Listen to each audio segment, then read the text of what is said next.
Electrohomoeopathy के अध्ययन के क्रम में आज हम एनाटॉमी और फिजियोलॉजी वाले भाग में कुछ मेजर मसल्स के बारे में अध्ययन करेंगे। इसके पहले वाले वीडियो में हम पैर के कुछ मेजर मसल्स जैसे आपको ग्लूटियस मसल्स और हैमस्ट्रिंग मसल्स के बारे में अध्ययन किए थे।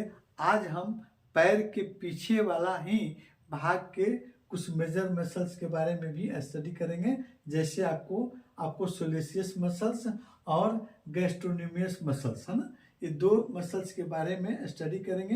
ये मसल्स कहाँ से निकलते हैं और कहाँ आपको अटैच रहते हैं, इसके बारे में देखते हैं, है ना।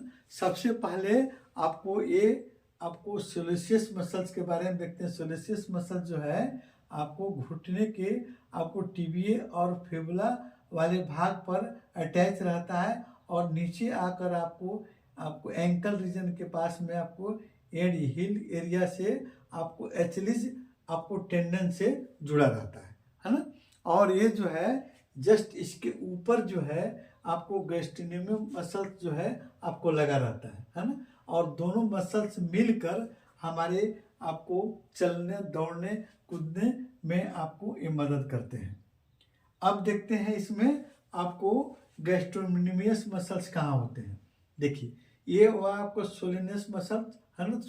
सोलियस मसल्स के ऊपर, है ना, यहाँ बताए। देखिए, सोलियस मसल्स के ऊपर आपको गैस्ट्रोनोमियस मसल्स आपको लगे रहते हैं, है ना। ये मसल्स हमको प्रत्यक्ष रूप से दिखाई जाते हैं और ये स्किन के जस्ट आपको नज़दीक वाले लेयर से अटैच रहते हैं, जो हमको आसानी से देखने में भी आपको दिखाई पड़ते हैं मसल्स।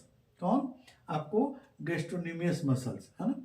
और एक गैस्ट्रोनोमियस मसल जो है आपको सोलियस मसल्स के ऊपर रहते हैं, है ना। और ये बहुत मजबूत मसल्स होते हैं और ये मसल्स दोनों मिलकर गैस्ट्रोनोमियस मसल्स और सोलियस मसल्स मिलकर ही हमको चलने, आगे दौड़ने, फिर पैर को उठाने और घुटना को के माध्यम से चलने में ये मदद करते हैं, है ना। इस पूरे मसल्स को हम कफ मसल्स के नाम से भी हम लोग जानते हैं।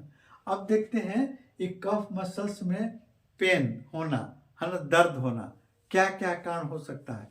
यानी आप सीधे से बोलेंगे कि आपको सोलिशियस मसल्स और गैस्ट्रोनोमियस मसल्स दोनों आपको कफ मसल्स के नाम से भी जाने जाते हैं। और कफ मसल्स में पेन होने का कारण क्या हो सकता है? हम अगर ज़्यादा दौड़ धूप करते हैं या एक्सरसाइज करते हैं तो इस आपको मसल्स में पेन हो सकता है। इसके अतिरिक्त में आपको जैसे चोट लगने के बाद में भी आपको इस मसल्स में पेन हो सकता है। और इसके अतिरिक्त में आपको इस मसल्स के आपको ग्लूटियस मसल से या आपको लंबर रीजन एरिया से आपको जो साइटिक नर्व निकलता है, वो साइटिक नर्व आपको इसी मसल से होकर आपको हिल एरिया तक जाता है। तो उसमें भी साइटिक नर्व में पेन होने के चलते भी ये मसल्स में पेन हो सकते हैं, है ना। इसके अतिरिक्त में आपको वेन थ्रोम्बोसिस, है ना, आपको डीप वेन थ्रोम्बोसिस के कारण भी, यानी वेन में अगर ब्लड जम जाता है तो उसके चलते भी इन मसल्स में आपको पेन हो सकता है।